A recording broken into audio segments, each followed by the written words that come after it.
Then, Kim Delaney returns to NYPD Blue with a secret so shocking, No one can know. there's only one person she'll trust with the truth. I can help you through this. Nobody Rules Tuesday like ABC. Be there tonight, starting at 7 on ABC 7 Chicago.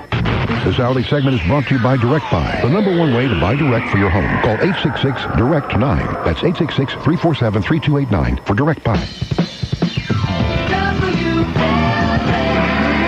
Cardinal says there will never be an American Pope. Would have loved to have seen what Flager could do to that Pope-mobile. Rowan Gary, weekdays 2 to 6 p.m. on News Talk 890 WLS. 7:40, 20 minutes to 8. 20 until 8 with Don Wade and Roma. Starting tomorrow morning, we're going to sign you up for invitations to join us for a taste of adventure at Robert Morris College on November 7. You'll be our guest if chosen for great food from Luigi's House and Key Wester. A wine tasting including Woodbridge wine, and you'll see the latest styles from York Furrier. Somebody's going to go home with an exotic vacation, too. Make sure to join us tomorrow morning. Yeah. All right, the Sun-Times takes on the this finders keepers issue, and I want you to try to be reasonable here. All right, we're going to, by the way, for those people who are waiting for the Ronald Reagan story, we're going to get to it. It's nasty, but we'll get to it. This is from the No Good Deed Goes Unpunished file. The Field Museum last week allowed a group of Canadian Native Americans, The Haida. to claim skeletal remains of their ancestors that the museum had collected in the 19th century. And the irony of this is no law required the museum to do this. But with the current political culture, They decided to hand over the bones. they decided that this was the right thing to do. Now, the Sun-Times makes a point of saying that was the right thing. That was an admirable gesture respecting the tribe's sentiments in handing over the bones. But the Haida what Indians who happens? show up to pick up the bones, they're Say, looking "Not good around the enough." Field Museum and they spot these two 60-foot Haida Indian totem poles.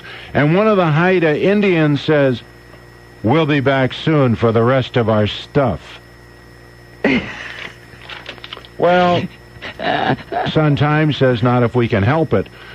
In the past, a lot of artifacts have been parted with a lot more freely than they are today. They doubt that the poles were stolen.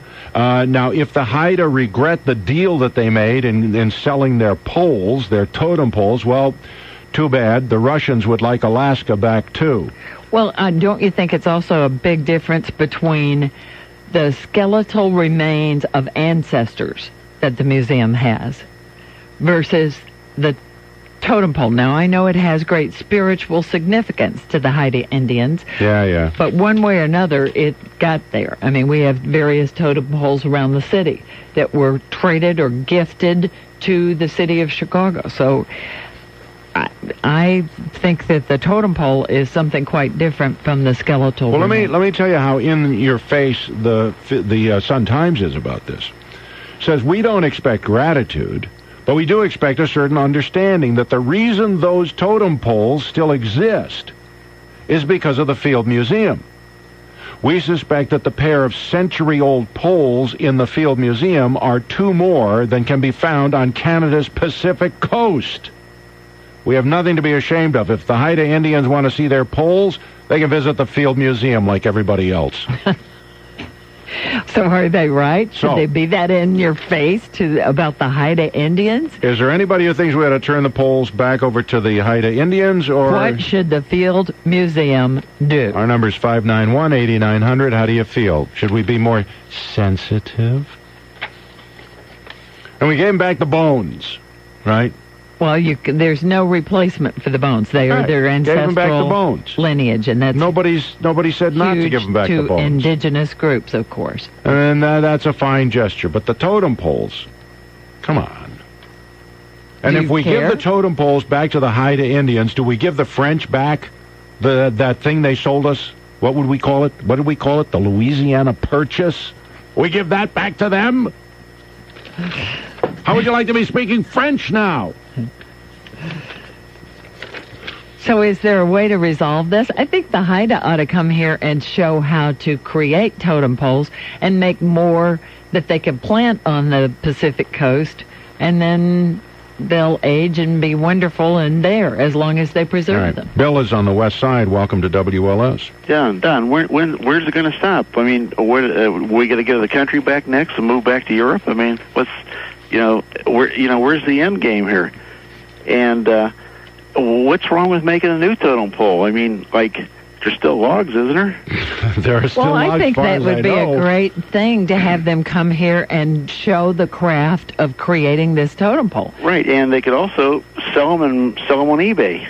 There you go. Make mini totem poles for people's backyards. They should get a website. All right, thank you. That sounds reasonable. And as far as sending everybody back to Europe, look, if we go back to Europe, then what they call Native Americans or even Native Canadians, they all have to go back to Asia.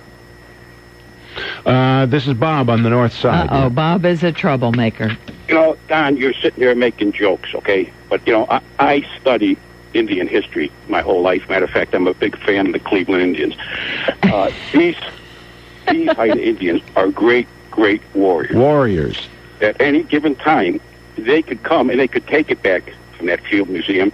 And if they band together, we could be in a great deal of danger because they could take over Chicago. Well, they could probably beat the Bears. Well, and it's jokes, right across. It's nice to make jokes, Roma, but, particularly I don't want to live in a tent. Yeah, and you would never think of making a joke. Thank you, Bob. No, thank you. Bob would never think of making a joke. This is John in Oak Park. You're on WLS. How you doing, Don and Roma? All right. Love your show. Thank you. What Richard Daley ought to really do now is figure out if having these two poles at the museum would make it possible to say that, okay, the Field Museum is now Indian ground. And if it is, he can then open that casino that he really wants to open that he keeps talking about right there in the museum. Just bulldoze the Field Museum and put in a big casino. Oh, no. Don't bulldoze it. Add a wing. Yeah, right. Keep the Haida Indians here to run artifacts might help you out somewhere down the road. Yeah, they could run the casino, the Haida Indians at the Field Museum. Put one where Miggs used to be. Well, just move those totems over there and make it the Miggs totem pole and all right, thank museum you, John. And casino. Terry is in Aurora. Terry, welcome to WLS. Hey, good morning, you guys. Terry, good. I might have a little different perspective. I'm Cherokee myself, and have been involved with other tribes around the country, and in the attempt to try to help them get their stuff back. And depending on how exactly they acquired this stuff, that would be interesting to find out. But don't you think there's a big difference between ancestral bones and a piece of spiritual history, like a totem pole, but that would have deteriorated, would have completely rotted away by this time had it been exposed to the weather? That the Field Museum... There are museums on reservations. There's some really awesome museums on many reservations in this country and in other countries. There is more of an attempt, and has been an attempt for years, to maintain the history of the tribes by the tribes. And it's not quite as... So if they have a Haida totem pole elsewhere in their own possession, then why would they come after the field?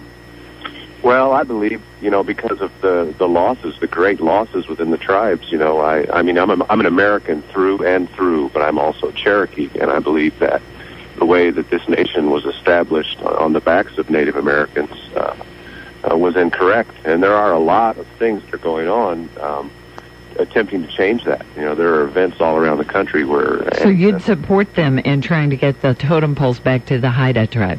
Yeah, I do. And I know that that's, and not for political correct reasons, but, for legitimate reasons that, unless they have a real track record of these items and they know that they were purchased and sold by, people who had authority in the tribe. That's well, unless there's some evidence that they were stolen, I think it would be a case of having to prove that was stolen merchandise rather than them having to prove that they have a bill of sale. Well, I understand. They should, if the museum wants to keep the stuff and the tribe wants it, then they should probably go to court. Okay, so if you walk into somebody's house and you say, that's a really nice VCR, I think you stole it. Prove that you own that. Isn't the onus upon you to prove that they stole it rather than them to prove that they bought it? Well, I mean, I've been in people's homes where they have, stuff they shouldn't have as far as, Native American stuff. You can go to different parts of this country now, places like Kansas, where you can find bones and, pestles and mortars and stuff. Well, a pestle and mortar is different from a bone. A pestle and mortar, you say they shouldn't have that? I believe that anytime anybody finds anything that's native, they should try to figure out what tribe was there and return the stuff to I mean, you the tribe. find something in a dig and you have to find out where it belongs to what tribe someplace? If you have any sensitivity at all to... Well, let's not talk sensitivity. Let's talk about ownership. I mean, you're digging in your backyard and you find a pestle and mortar. Is it yours, or do you have to give it back to some tribe? Well, I guess that's really up to you. I mean, legally, I guess it's yours. Oh, okay. So you're just talking about whether or not it's a sensitive thing to do. Well, not necessarily just sensitivity, but, the realization of and the reality of that these people lost everything they had, and yet there's still, in almost every tribe, there are still some people who exist, and their stuff, having their stuff and their history is very important to them. Not unlike the art, with the Jews and the Nazis. I mean, there's some real similarities there, I believe. Yeah. And if you're in Europe and you have a painting and it was painted by a Jewish person who was killed by the Nazis, I would guess that you might not sleep well at night. So then we really ought to shut down our museum, shouldn't we? No, I don't think so. I just think that there should be an agreement made, and they should, deal with the return tribes. it to anybody who has an issue with it. And that's already happened. There are tribes around the country who went into museums and haven't taken everything. They've just taken a few things. Well, the field gave them the ancestral bones. That was the whole premise of this. And that's really, really a good thing. And their gratitude was, hey, not good enough. We want the totems too. Well, and if the people were cocky, then that's wrong too. I mean, that's wrong by the tribes if they were cocky about it and they looked around the place like it was theirs. That's different. But I mean, if they believe they have a case and they can prove a track record, then they ought to go to court. Terry, I'm glad you called this morning. Thank you. Thanks for calling. You guys have a great day. Okay. You too. 9 until 8, WLS.